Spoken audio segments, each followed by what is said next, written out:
그래서 이제 이 코골이에 대해서 지금 이제 설명을 해보려고 하는데, 코골이는 제가 생각할 때 이제 코로 숨을 쉬면서 이 소리가 나는데요. 코가 좋지 않은 것만큼 코골이 소리가 커지더라고요. 그러다가 입이 벌어지면 코골이 소리가 어디서 나냐 하면 목구멍에서 소리가 나요. 목구멍. 목젖, 혀뿌리 뒤쪽. 이 부분에서 소리가 나요. 근데 입을 다물고 코로 숨을 쉬면 코골이 소리가 어디서 나냐 하면 입 천장에서 소리가 나요. 코에서 소리가 나요. 아시죠?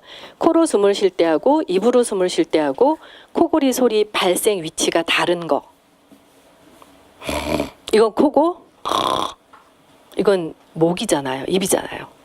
그래서 이제 코골이는 소리 나는 그 마찰 부위가 두 군데인데, 지금 이제 이비인후과에서는 코골이를 어떤 식으로 설명을 하고 있냐면, 코골이는 말하는 대가로 코를 골게 되었다라고 하면서, 사람은 요 기도 요 공간이 되게 좁은 거예요. 침팬지는 말을 할 필요가 없으니까 여기가 이렇게 넓게 이렇게 만들어져 있더라고요. 그러니까 침팬지는 코를 안 곤대요. 여기가 이렇게 넓어서. 사람은 여기서 이제 말을 해야 되니까 여기가 좁아야 이렇게 소리가 잘 날 거잖아요. 그래서 말하는 대가로 코를 골게 되었다라고 하면서, 이비인후과에서는 목구멍에 이렇게 코골이 소리를 이렇게 집중해서 치료를 하는 그런 거를 많이 볼 수가 있어요. 기도 공간이 넓어야 코를 안 곤다고. 그래서 기도 공간을 이제 넓히는 그런 수술을 하게 되거든요. 근데 저는 입으로 숨을 쉬면 여기서 소리가 나는 게 맞지만, 코로 숨을 쉬게 되면 여기서 소리가 나요. 입 천장. 제가 이거를 이제 그 동영상에는 어떤 식으로 말씀을 드려놨냐면, 어느 날 제가 이제 침을 이렇게 놓거든요. 침을 이렇게 깊이 이렇게 놓는데, 침을 이렇게 코 안에 깊이 아까 면봉 넣은 것만큼 침이 그 깊이까지 들어가요. 근데 침이 깊이 이렇게 들어가서 침을 이렇게 건드리는데 침 끝에 뭐가 이렇게 덜렁덜렁 흔들리는 거예요. 어느 날 여기가 이렇게 흔들리는 거예요. 그래서 보니까 이 상비갑계, 중비갑계, 하비갑계 끝이 우리 목젖 이렇게 흔들려서 소리 나는 것처럼 상비갑계, 중비갑계, 하비갑계 끝이 꼬리처럼 이렇게 달려 있는 거예요. 끝이 벽에 딱 이렇게 안 붙어 있고 살짝 목젖 이렇게 흔들릴 수 있게 약간 꼬리처럼 나와 있는 것처럼 상비갑계, 중비갑계, 하비갑계 끝이 흔들릴 수 있게 이렇게 되어 있더라고요. 그래서 제가 알게 됐죠.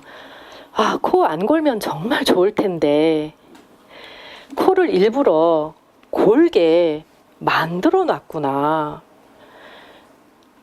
왜 종이필이 종이 두 개 이렇게 맞부딪혀서 필이 불면 종이장 두 개 이렇게 맞붙이면서 이렇게 소리가 나잖아요.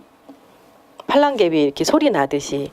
그러니까 선풍기에 실 묶어 놓으면 이렇게 팔랑팔랑 하면서 이렇게 끝에 흔들리면서 이렇게 소리 나듯이 코 안에 끝이 이렇게 흔들리면서 소리가 날 수 있게 그렇게 만들어져 있는 거예요. 왜 그렇게 만들었을까? 이 상비갑계, 중비갑계, 하비갑계, 이제 코가 많이 막히시면 이제 입으로 숨 쉬는데 그 직전에 입을 다물고 코로 숨을 쉴 때 어떤 때는 코를 골고 어떤 때는 코를 안 고는데, 우리 되게 피곤하면 코 많이 골잖아요. 피곤하면 술 드신 것처럼 코 점막이 이렇게 붓거든요.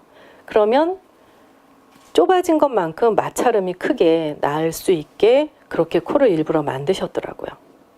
부비동 공간이 막히면서 이 공간이 좁아진 것만큼 마찰이 세게 일어나면 코골이 소리가 커지게 그렇게 만드셨더라고요.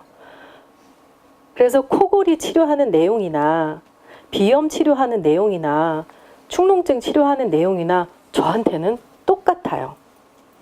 비염 축농증 있는 것만큼 코골이 소리가 커지게, 코가 나빠지는 것만큼 코골이 소리가 커지게 그렇게 코를 만드셨더라고요.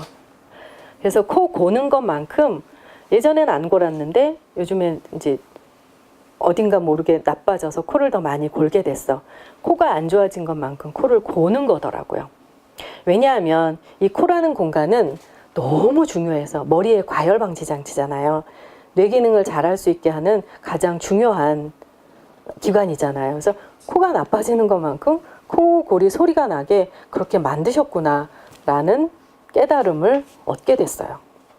그래서 저는 비염 치료하는 거나 코골이 치료하는 거나 정말 본질적으로 내용이 똑같은 거라고 이렇게 말씀을 드릴 수 있게 됐어요.